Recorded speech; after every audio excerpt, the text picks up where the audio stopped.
sa ni sa ri ma ga ma re ga ma pa ma ga re sa da da pa.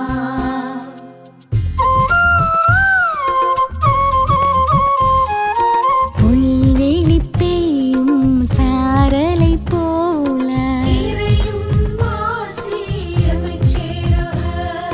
நீலம் குளிர் செய்யும் வான்மழை போல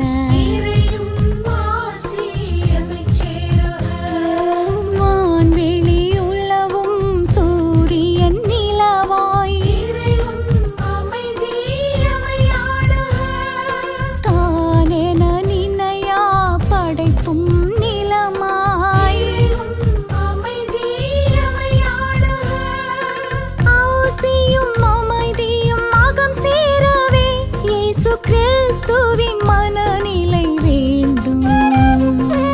ஆசியும் அமைதியும் அகம் சேரவே இயேசு கிறிஸ்துவின் மனநிலை வேண்டும்.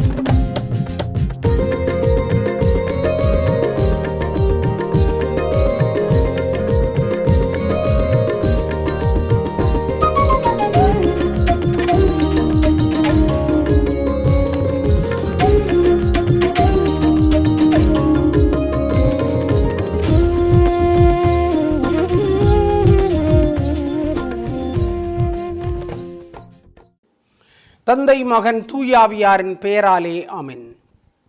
ஆண்டவரே இயேசு கிறிஸ்துவுக்குள் வாழுகின்ற அருமையான என் சகோதர சகோதரிகளை மரியாவிஷன் சார்பாக உங்களை வாழ்த்தி வரவேற்பதில் மகிழ்ச்சி அடைகின்றேன்.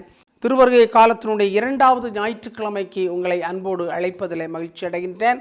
இன்றைய நாளில் நமக்கு கொடுக்கப்பட்டிருக்கின்ற செய்தியானது மத்தேயு நற்செய்தி பிரிவு 3 1 முதல் 12 வரை உள்ள இறை வார்த்தைகள்.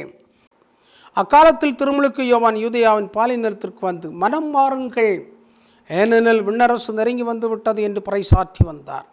இவரை குறித்தே பாலைநிலத்தில் குரல் ஒன்று முழங்குகிறது, ஆண்டவருக்காக வழியை ஆயத்தமாக்குங்கள், அவருக்காக பாதையை சுமையாக்குங்கள் என்று இறைவாக்கினர் எசையா உரைத்துள்ளார்.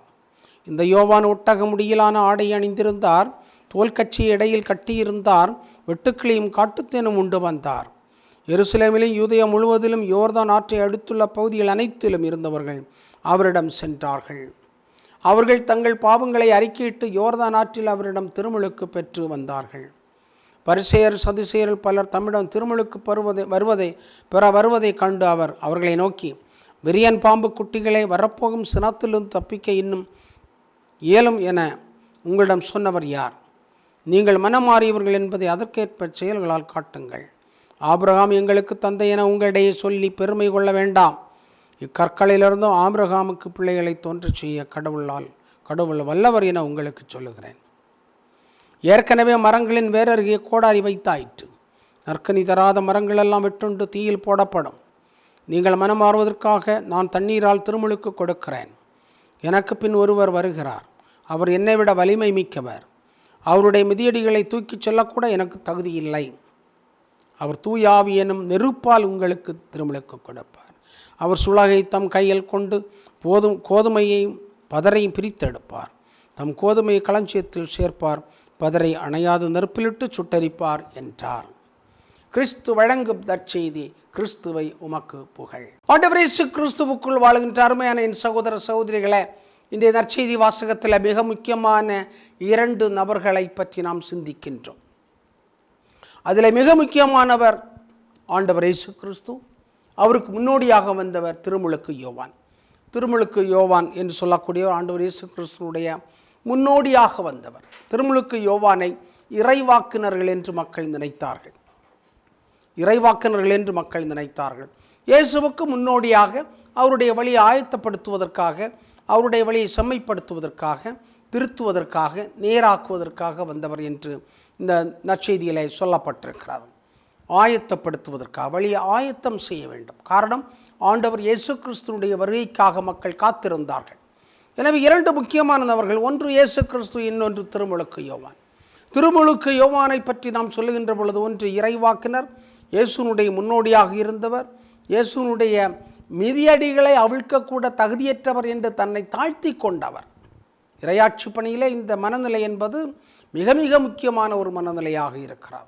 ஆனால் அதே நேரத்தில் திருமுழுக்கு யோவான் உறுதியானவர், துணிச்சலானவர், தைரியமானவர், நம்பிக்கை உடையவர். எனவே தன்னுடைய பணி என்ன என்பதை பற்றி தெளிவாக தெரிந்திருந்ததால் மக்களுக்கு தெளிவாக சொல்லிக் கொடுக்கின்றார். விரியன் பாம்பு குட்டிகளை என்று சொல்லுகின்ற அளவிற்கு தைரியமாக சொல்லுகின்றார். எனவே இந்த திருமுழுக்கு யோவான் என்று சொல்லக்கூடியவர் மிக முக்கியமான ஒரு ஆளாக இருக்கின்றார். அவருடைய திருமுழுக்கு யோவான் என்று சொல்லக்கூடியவர் இயேசுனுடைய சொந்தக்காரராகத்தான் இருந்திருக்க வேண்டும். அவருடைய கசின் பிரதர் என்று சொல்லப்பட்டிருக்கிறார்.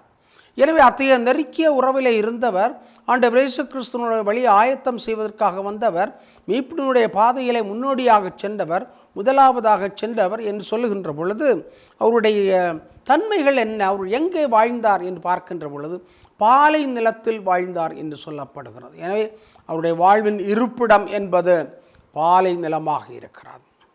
பாலை நிலமாக அவருடைய உடை என்று சொல்லக்கூடியது சாதாரண மனிதர்கள் உடுத்த உடை அல்ல, மிருகங்களுடைய தோலாக இருந்தது. அவருடைய உணவு என்று சொல்லக்கூடியது அந்த பாலைவனத்தில் எது கிடைத்ததோ அதுதான் உணவாக இருந்திருக்கிறார். எனவே அவருடைய உணவு, உடை, இருப்பிடம் என்று சொல்லக்கூடியது வித்தியாசமான ஒன்றாக இருந்திருக்கிறார். அதுபோன்று அவருடைய அந்த பேச்சு, அவருடைய அந்த பிரசங்கம், அவருடைய உரை என்று சொல்லக்கூடியது அழுத்தமாக, திருத்தமாக, நறுக்கென்று 4 வரிகளிலே சொல்லக்கூடிய ஒன்றாக இருந்தது. மனம் மாறுங்கள், மனம் மாறுங்கள், இறையாட்சி நெருங்கி வந்துவிட்டது என்று தெள்ளத் தெளிவாக சொல்லக்கூடிய ஒன்றாக இருந்திருக்கிறார். விரியன் பாம்பு குட்டிகளை என்று சொல்லக்கூடிய வீரியம் நிறைந்த ஒன்றாக இருப்பதை பார்க்கின்றோம். எனவே இந்த வழிகளை ஆயத்தம் செய்ய வேண்டும் என்று சொல்லி அதே நேரத்தில் அச்சமூட்டுகின்ற, எச்சரிக்கை கொடுக்கின்ற இறை வார்த்தைகளை உச்சரித்தவர்கள்தான் இந்த திருமுழுக்கு யோவான், ஸ்நாபக அருளப்பர் என்று சொல்லக்கூடியவர். ஸ்நாபக அருளப்பர் என்பவருடைய வாழ்வு என்று சொல்லக்கூடியது இவ்வளவு தீவிரமாக இருந்ததால் எல்லாவற்று போதனைகளையும் தெளிவாக சொல்லிக் கொடுத்ததால் அந்த சமூகத்தில் வாழ்ந்த தலைவர்கள், அதிகாரம் படைத்தவர்களை கொல்ல வேண்டும் என்று நினைத்தார்கள். அதனுடைய அடிப்படையில் அவருடைய தலையானது வெட்டப்படுகிறது, அவர் கொல்லப்படுகின்றார். ஆண்டவர் இயேசு கிறிஸ்துவுக்குள் வாழ்கின்ற அருமையான என் சகோதர சகோதரிகளே, எனவே ஆண்டவருடைய வழிகளை ஆயத்தம் செய்வதற்கு தேவையான உடல் வரம், உடல் உரம், உள்ள வளம், உள்ள தைரியம் எல்லாவற்றையும் ஒருங்கிணைத்து வார்த்து எடுக்கப்பட்ட மனிதன்தான் இந்த திருமுழுக்கு யோவான். எனவே திருமுழுக்கு யோவானை தொடர்ந்து வருகின்ற ஆண்டவர் இயேசு கிறிஸ்துவுடைய வாழ்வை பார்க்கின்ற பொழுது அவரை இறைவாக்கினராக மட்டுமல்ல, மீட்பராக கண்டுகொண்டார்கள். காரணம், இவருடைய வாழ்வு என்று சொல்லக்கூடியது மீட்டெடுக்கின்ற பணியை எடுத்து செல்லக்கூடிய ஒன்றாக இருக்கும் என்பதை உணர்ந்து விவிலியத்திலே பார்க்கின்ற மீட்பராக இருந்தார். மீட்பராக கருதப்பட்டார், மெசியாவாக கருதப்பட்டார், இறைவனுடைய மகனாக கருதப்பட்டார். எவ்வாறு திருமுழுக்கு யோவான் தலை வெட்டுண்டு கொல்லப்பட்டாரோ அதுபோன்று இந்த மெசியா சிலுவையில் அறையப்பட்டு கொல்லப்படுகின்றார். எனவே திருமுழுக்கு யோவான் ஆண்டவர் இயேசு கிறிஸ்து வீரியமாக சொன்னவர், எடுத்துரைத்தவர், ஆயத்தம் செய்தவர். அவருக்கு பின்னால் வந்த இயேசு மீட்பராக பார்க்கப்படுகிறார். வெறும் இறைவாக்கினராக மட்டுமல்ல, ஆண்டவராக, கடவுளாக, கடவுளின் மகனாக, இறை மகனாக, மெசியாவாக, மீட்பராக பார்க்கப்படுகின்றார். எனவே 2 பேருடைய வாழ்விலும் பல்வேறு பொருத்தங்கள் இருக்கின்றன, ஒற்றுமைகள் இருக்கின்றன. ஆனால் அதே நேரத்தில் பயங்கரமான வேற்றுமையும் இருக்கிறது. அதிலே ஒன்றுதான் இயேசு மெசியாவாக இருக்கிறார் என்று சொல்லக்கூடியது. எனவே இந்த மெசியாவுடைய பணி என்று சொல்லக்கூடியது திருமுழுக்கு யோவானுடைய பணியை போன்று தீவிரமான ஒரு பணியாகத்தான் இருக்கிறது. அதை ஆழமாக, அழுத்தமாக தன்னுடைய பணி வாழ்க்கையில், இறையாட்சி பணியில் இயேசு எடுத்துரைக்கின்றார். யோவானுடைய உரைகளெல்லாம் வீரியம் நிறைந்த எச்சரிக்கை கொடுக்கின்ற ஒன்றாக இருந்தது. அதைவிட அழுத்தமாக, ஆழமாக இயேசுனுடைய வார்த்தைகள் இருந்திருக்கின்றன. எனவே தான் ஆண்டவர் இயேசுவும் எருசலேம் தேவாலயத்தை சுத்திகரிக்கின்ற, தூய்மையாக்குகின்ற பணியில் ஈடுபடுகின்றார். திருமுழுக்கு யோவான் சமூகத்தை தூய்மையாக்குகின்ற பணியிலே தன்னை ஈடுபடுத்தினார். பாதைகளை செம்மையாக்க வேண்டும், சரியாக்க வேண்டும், கரடு முரடான எல்லாவற்றையும் நீக்க வேண்டும், கோணலானவற்றை எல்லாம் நேராக்க வேண்டும், மேடாக இருக்கின்றவற்றை எல்லாம் பள்ளத்தாக்குகளாக மாற்ற வேண்டும், பள்ளத்தாக்குகளை எல்லாம் நிரப்ப வேண்டும் என்று சொல்லுகின்ற சீர்திருத்தவாதியாகத்தான் இந்த திருமுழுக்கு யோவான் இருந்திருக்கிறார். எனவே ஆண்டவர் இயேசு கிறிஸ்துவுக்குள் வாழ்கின்ற அருமையான என் சகோதர சகோதரிகளே, ஆண்டவர் இயேசுனுடைய பிறப்பின் விழாவை கொண்டாடுவதற்காக தயாரிக்கின்ற பொழுது வெறும் மேலோட்டானமான செயல்பாடுகளால் மட்டுமல்ல, அலங்காரங்களால் மட்டுமல்ல, ஆயிரம் செலவழித்து அலங்கார வளைவுகளை செய்வதில் மட்டுமல்ல, விளக்குகளை போடுவதில் மட்டுமல்ல, பஜனைகளை பாடுவதும் பாடல்களை பாடுவது மட்டுமல்ல, மாறாக செயல்களில் காட்ட வேண்டும். நீங்கள் உண்மையிலே கடவுளை நம்புகின்றீர்கள், விசுவசிக்கின்றீர்கள் என்றால் செயல்களில் காட்டுங்கள் என்று இன்றைய நற்செய்தி வாசகமானது நமக்கு அழைப்பை விடுக்கிறார். அந்த செயல்பாடுகள் என்ன என்று எசையா முதல் வாசகத்தில் நமக்கு சொல்லிக் கொடுக்கிறார். நம்பிக்கையை கொடுக்க வேண்டும், நல்ல எண்ணங்களை கொடுக்க வேண்டும், நல்ல சிந்தனைகளை கொடுக்க வேண்டும், ஒற்றுமையை வளர்த்தெடுக்க வேண்டும், மக்களை ஒருங்கிணைக்க வேண்டும், அமைதியும் அன்பையும் மன்னிப்பையும் பாசத்தையும் கொடுத்து இந்த உலகத்தை ஆட்கொள்ளுகின்ற மீட்பர்களாக செயல்பட வேண்டும் என்பதுதான் அந்த செயல்பாடுகளாக இருக்கின்றன. எனவே இந்த சிந்தனைகள் நமக்கு இந்த வாரம் முழுவதும் நம்முடைய உள்ளத்தில் இருந்து செயல்பட வேண்டும். ஒன்று, திருமுழுக்கு யோவான் திருப்பத்திற்கான சிந்தனைகளுக்கு கொடுத்த யோவான். இன்னொன்று, அவருடைய அந்த பணியை எடுத்து சொல்ல வந்திருக்கின்ற இயேசுனுடைய, மெஸ்ஸியாவுடைய, மீட்பருடைய, ஆண்டவருடைய, இறை மகனுடைய பணி வாழ்வாக இருக்கிறது. இந்த ரெண்டையும் கலந்து நம்முடைய வாழ்விலே பின்பற்றுவதற்கான ஆற்றலையும் அருளையும் மன்றாடி கேட்போம்.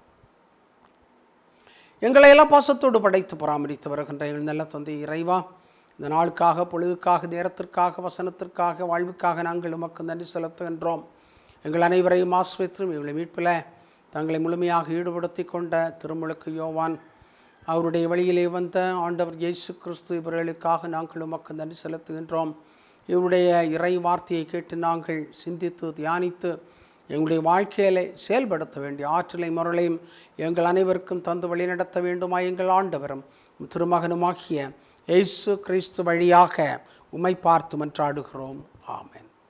தந்தை, மகன், தூய ஆவியாரின் பெயராலே ஆமென்.